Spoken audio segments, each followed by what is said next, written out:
Commander Jack Hudson rubbed his tired eyes as he stood at the wide glass window of Luna Base's observation deck. The Earth hummed like a blue jewel against the blackness of space. After 12 hours on duty, he was ready for some sleep. Then the alarms started blaring. "Commander, unknown object detected near the edge of our solar system," called out Officer Kate Adams, her voice tight with tension. Jack rushed to the main console. "Show me." The large screen lit up with images from their deep space sensors. A massive object was moving toward Earth at impossible speeds. The object slowed as it approached, then seemed to tear a hole in space itself. The sensors went crazy. "Is that?" Jack couldn't finish his sentence. "Yes, sir. That appears to be a spacecraft. And it's enormous." The ship that emerged from the fold in space was bigger than anything humans had ever built. It dwarfed the International Space Station by at least 50 times. "Get me Earth Command. Now." Within minutes, every military base on Earth was on high alert. Defense systems that had never been used outside of drills were powered up. Fighter pilots scrambled to their ships. "They're moving into lunar orbit, sir," Kate reported. "They've made no attempt to contact us." Jack's secure line beeped. "Hudson here. Commander, this is General Frank Wilson. We're sending Diplomatic Officer Susan Miller to your location.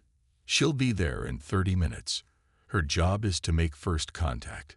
Your job is to keep them from doing anything threatening until she arrives." As Jack waited, the alien ship hung silently in orbit. Then a smaller vessel detached from the mothership and moved toward Luna Base. "They're coming to us," Jack said. "Prepare the landing bay." Susan Miller arrived just in time. She was calm and collected, her gray suit perfectly pressed despite her rush to get there. "Commander Hudson, I'm Susan Miller. Let's go meet our visitors." They walked together to the landing bay where the alien ship had docked. As the airlock opened, Jack's hand rested on his sidearm. 3 tall beings stepped through. They had greenish-blue skin and large eyes. They wore what looked like military uniforms with many badges and symbols. The one in front stepped forward. "I am Ambassador Zortak of the Galactic Hegemony. We claim this solar system as part of our territory." Susan stepped forward. "I am Susan Miller of Earth. We welcome peaceful contact, but this system belongs to humanity." The alien made a sound like laughter. "You misunderstand. This is not a negotiation. The hegemony spans 10,000 worlds. Earth is now on the boundary of our expansion. You will submit to membership and taxation. This is how it has always been." Susan remained calm. "We would like to discuss terms of peaceful cooperation instead." Zortak seemed surprised. "There are no discussions. You have 3 Earth days to prepare your leaders for formal submission. We will return for your answer." After the aliens left, Susan turned to Jack. "Well, that wasn't the first contact humanity hoped for. What do we do now?" Jack asked. "Now we tell Earth that we need to prepare for either diplomacy or war." Susan looked out at the massive ship. "But something tells me they're not interested in diplomacy." Jack nodded. "I'll have my team analyze everything we learned about their ship. Maybe we can find a weakness." "Good idea, because I don't think Earth is going to bow down to any empire, no matter how big it is." As they watched, the alien shuttle returned to the mothership. The giant vessel moved away, but Jack knew they would be back. Humanity had 3 days to decide its future. Earth's first contact with alien life had arrived. It wasn't friendly, and the clock was ticking. The large conference room at United Nations headquarters in New York was filled with tension. Leaders from every major nation sat around the table, their faces showing worry and fear. President Leah Brown of the United States stood at the front of the room. "We have less than 3 days to respond to the galactic hegemony," she said. "I've called in our top scientists to explain what options we have." Dr. Alan Parker walked in with his research partner, Dr. Maria Gonzalez. They carried several tablets and looked tired, as if they hadn't slept in days. "Mr. President, world leaders, Alan began. What we're about to tell you has been a top-secret project for the past 15 years. Maria stepped forward. Our team discovered something unusual about Earth's quantum field density. Simply put, our solar system has a unique energy signature that makes it nearly invisible to faster-than-light detection systems, which explains why we've been left alone until now, Alan added. But recent changes in our sun's activity have made us more visible. That's why the hegemony finally found us. President Brown frowned. That's interesting, but how does it help us now? Maria smiled for the first time. Because this same quantum field allowed us to develop technology that the rest of the galaxy doesn't have. While we've been working on space travel, we've also created something much more valuable. She tapped her tablet, and a hologram appeared above the table. It showed a small device that pulsed with blue light. This is our quantum shield generator, Alan explained. It can absorb almost any energy directed at it and redirect that energy elsewhere. We've been testing it for years. Are you saying we can defend ourselves against these aliens? Asked the Prime Minister of Japan. Not just defend, Maria said. Their weapons seem to be energy-based. Our shields can absorb that energy and use it against them. Their own weapons become their weakness. Commander Jack Hudson, who had been quietly listening, spoke up. How quickly can we equip our ships with this technology? We've been installing it on military vessels for the past 3 years, Alan revealed. 50 ships are already equipped, including the entire lunar defense fleet. The room fell silent as everyone processed this information. President Brown finally spoke. So we have a choice. Submit to this empire, or stand and fight with technology they don't understand. There's something else, Susan Miller said from the back of the room. From what I observed during my meeting with Ambassador Zortak, the hegemony rules through fear. They expect immediate surrender because that's what they always get. Most species don't have the time to develop significant technology before being discovered. We had that time, Jack said, thanks to our quantum field. Exactly, Susan nodded. I believe they're not prepared for real resistance. Their confidence comes from easy victories against less developed worlds. President Brown looked around the room at the other world leaders. Then I think our path is clear. Earth will not submit to any empire, no matter how large. The vote was unanimous. Earth would stand its ground. Back at Luna Base, engineers worked around the clock, preparing the shield technology for the coming conflict. Jack watched as the final tests were completed. Do you think it will work? Kate asked him. It has to, Jack replied. Otherwise, we'll be the shortest-lived independent species in galactic history. As the third day approached, Earth's defense fleet moved into position. 50 ships, small by galactic standards but equipped with technology the hegemony had never seen. President Brown prepared her response to the aliens. It would be brief and clear. Earth would remain free. The countdown clocks ticked away the final hours before the hegemony's return. Whatever happened next would change humanity's future forever. The 3 days had passed. Admiral William Taylor stood on the bridge of the Earth defense ship Freedom, the largest vessel in humanity's small fleet. 50 ships formed a protective line between Earth and the expected arrival point of the hegemony forces. All ships report ready, Admiral, said his second-in-command, Lisa Chen. William nodded.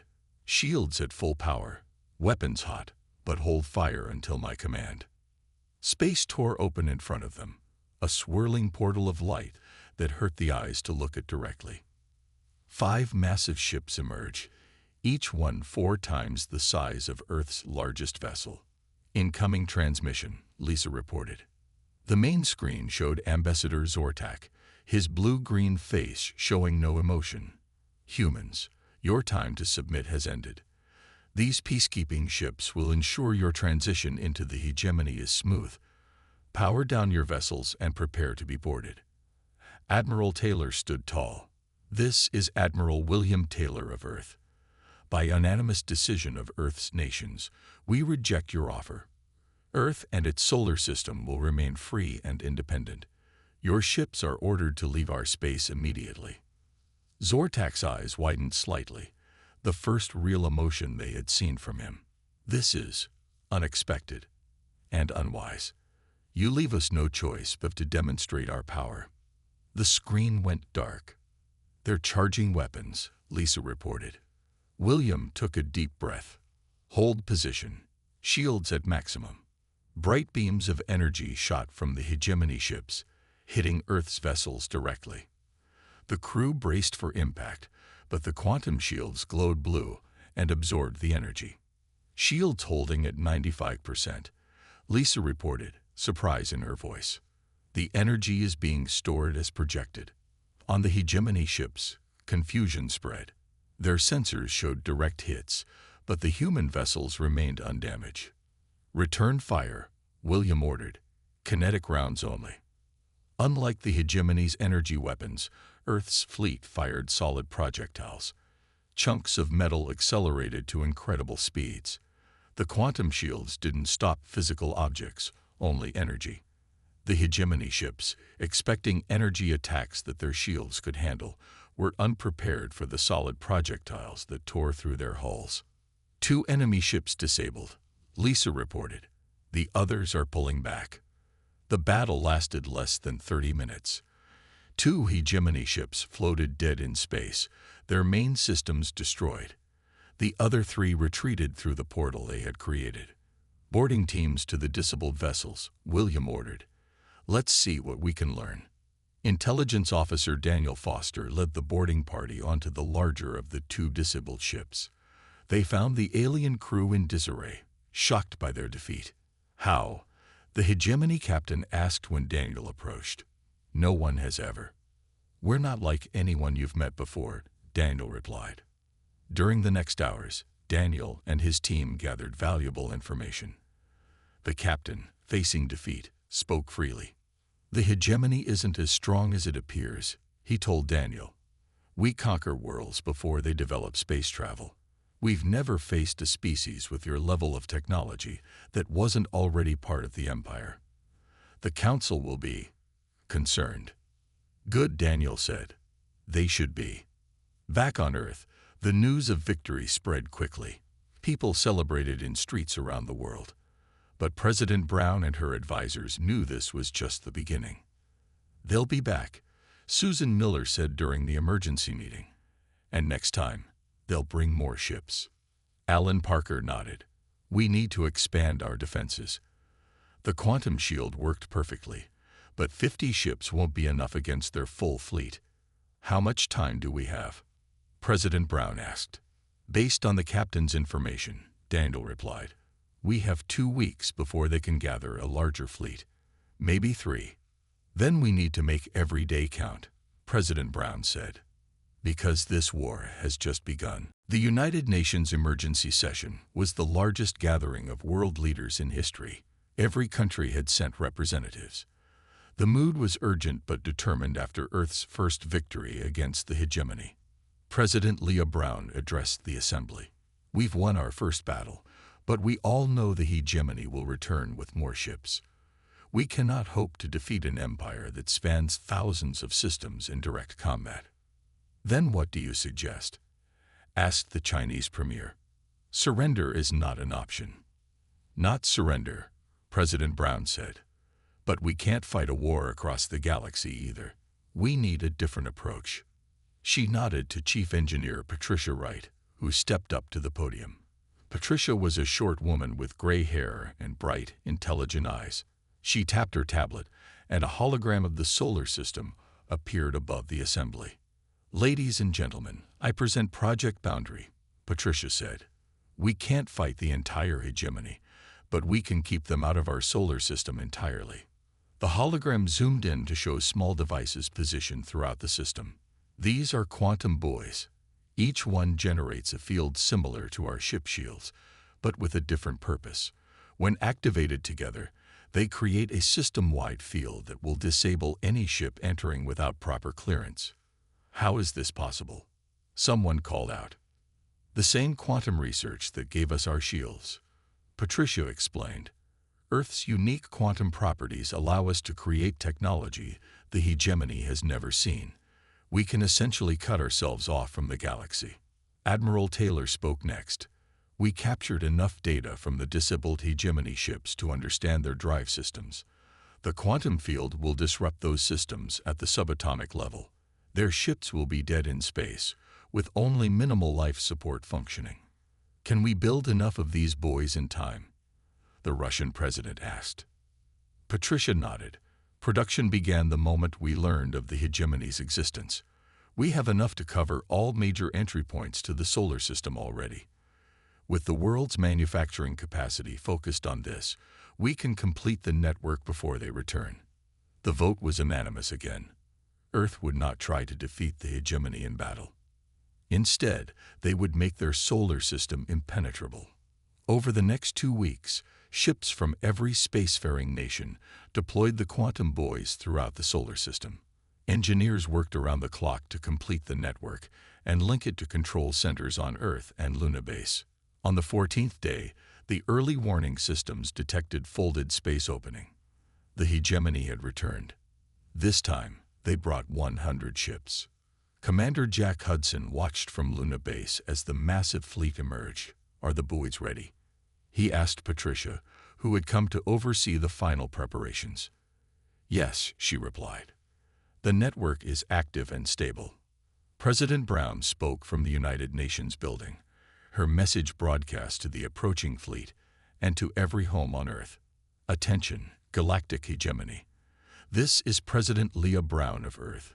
You have entered restricted space. This is Earth's declaration. No galactic empire ships are allowed in our solar system. Any unauthorized entry will be considered an act of war, and appropriate measures will be taken. You have 1 hour to retreat beyond the boundary marked by our buoys. On the lead hegemony ship, Grand Marshal Kex-Till, a tall alien with more decorations than Zortak had worn, laughed at the message. These humans are either brave or foolish, he told his officers. They won a small skirmish and now think they can stand against our full might. Prepare all weapons. We will make an example of this planet. The hegemony fleet moved forward in attack formation, ignoring the warning. Earth's smaller fleet held position just inside the boundary formed by the quantum buoys. They're not stopping, Jack said. Patricia nodded. They don't believe we can do it. Their mistake, Jack replied as he watched the enemy ships approach the invisible line that would change everything. Grand Marshal Kex-Till stood tall on the bridge of his flagship, the Eternal Dominion. His scaly skin gleamed under the ship's lights as he watched the human solar system grow larger on the main screen. These humans are either very brave or very stupid, he said to his second-in-command. Probably both. Should we consider their warning, sir? The officer asked quietly. Kex-Till laughed. A primitive species that has barely left its own planet. What could they possibly do to 100 of our most powerful ships? The hegemony fleet moved forward in perfect formation. The front line of 20 ships approached the invisible boundary, marked by small objects that their sensors identified as simple buoys.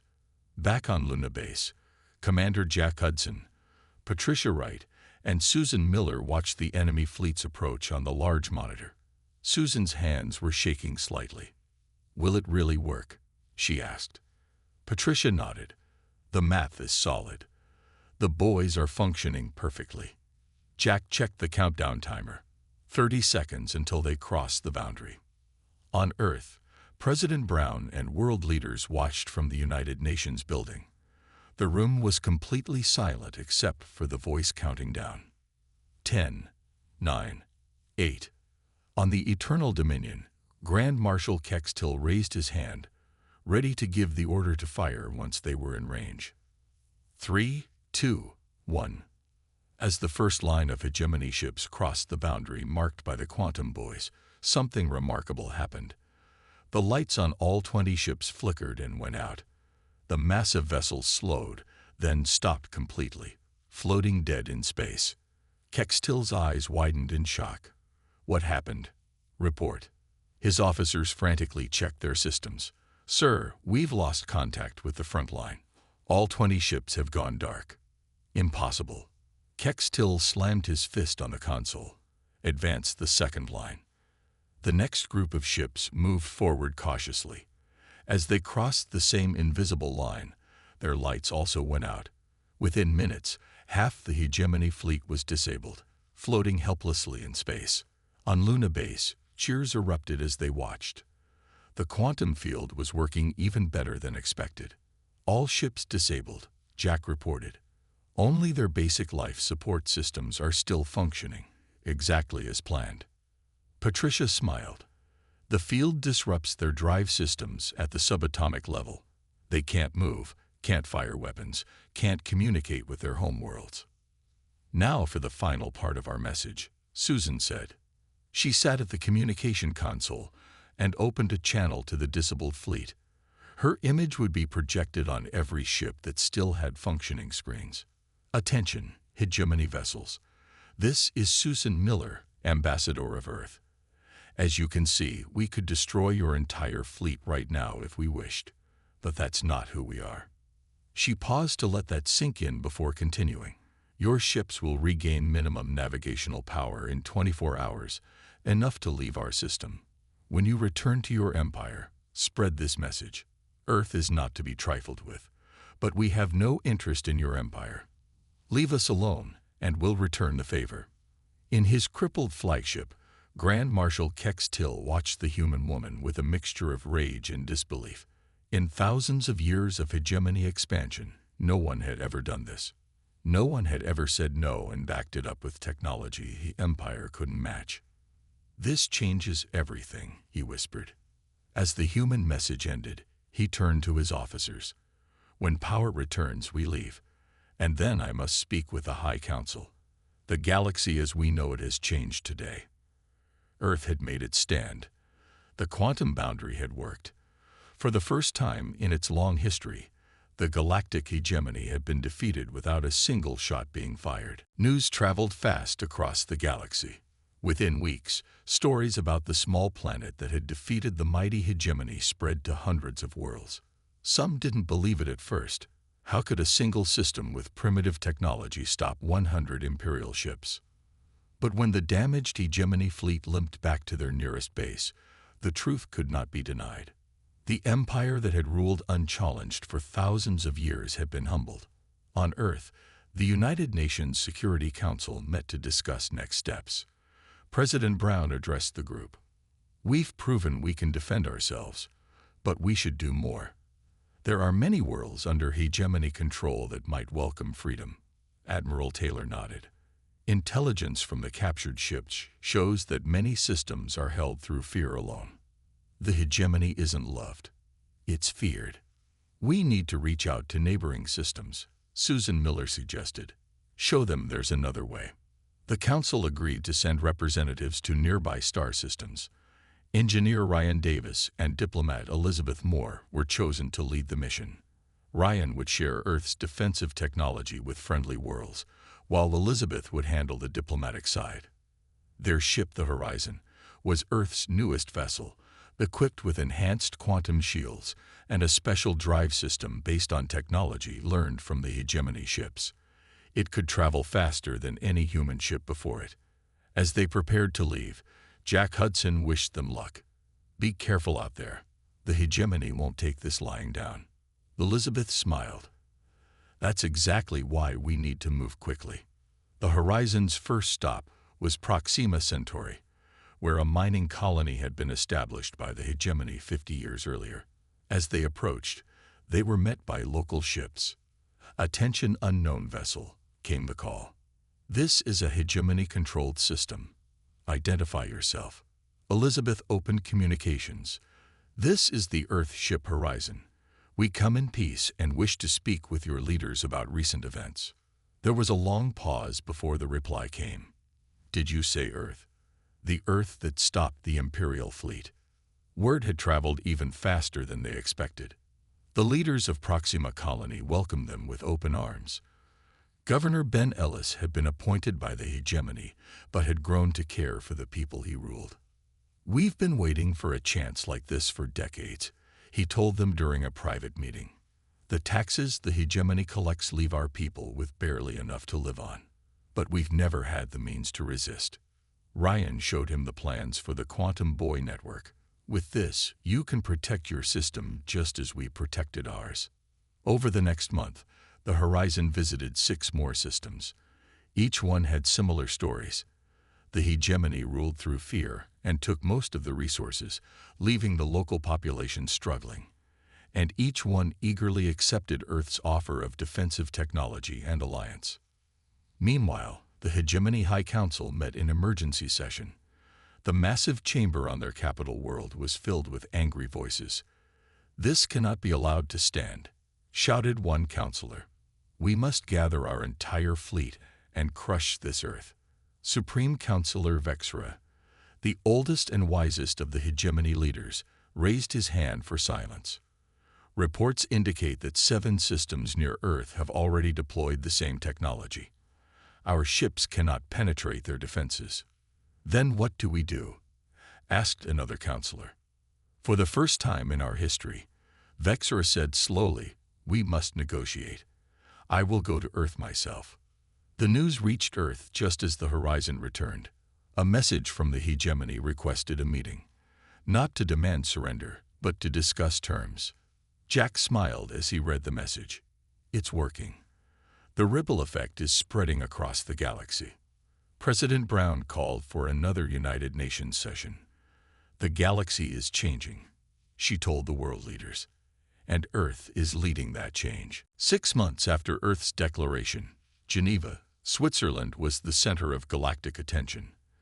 The Grand Conference Hall had been expanded to accommodate representatives from 30 former hegemony worlds, as well as the current hegemony leadership.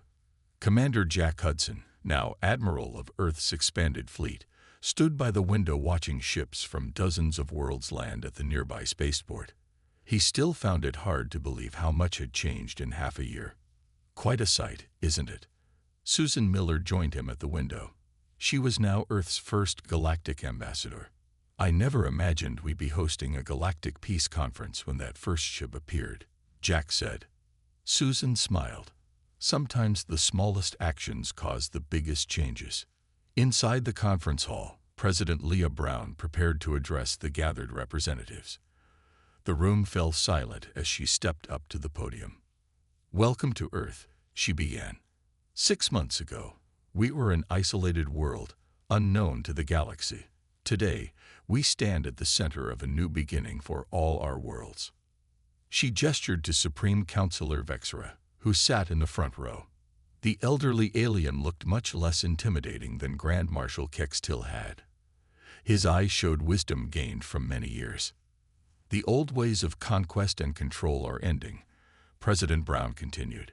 "Today, we will sign the charter for a new galactic confederation of sovereign worlds, bound by trade and mutual defense rather than imperial decree."